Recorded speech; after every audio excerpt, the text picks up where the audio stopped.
Dio bambino di Alessio Patti. È così che sento il Dio del mio cuore, un bambino che sogna dentro di me. Molti uomini percepiscono Dio come padre o madre, io invece lo avverto piccolo e mansueto come un bimbo, reale e solitario nel suo silenzio, che è mistero e parola. Egli è per me un bene che sogna l'amore perennemente, senza distacchi dalla realtà, consapevole che chi lo ha accolto non è un eroe mitologico, ma una creatura fragile e delicata, un uomo.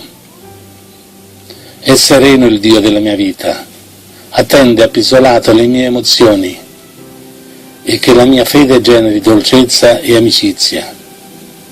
Di tutte queste cose si nutre il sonno del mio Dio e dell'amore che riesco a dare e a ricevere ogni volta che apro il cuore al sentimento. Sappiatelo, non è potente il mio Dio, non ha eserciti, non scende mai a far la guerra con la sua spada santa, né mai si sogna di far scorrere sangue innocente, nemmeno quello di Caino. Preferisce piuttosto il gioco, la scondità, che il nascondino di Dio, restando piccolo e indifeso. È un bambino debole il mio Dio, non ha prestanza fisica sufficiente per produrre con forza le azioni della vita e non ha nemmeno spalle forti per sostenere una croce, ma ha bisogno di tutta la mia partecipazione per operare l'amore.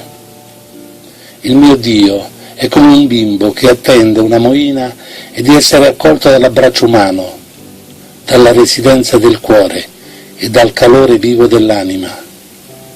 Non desidera null'altro che queste semplici cose.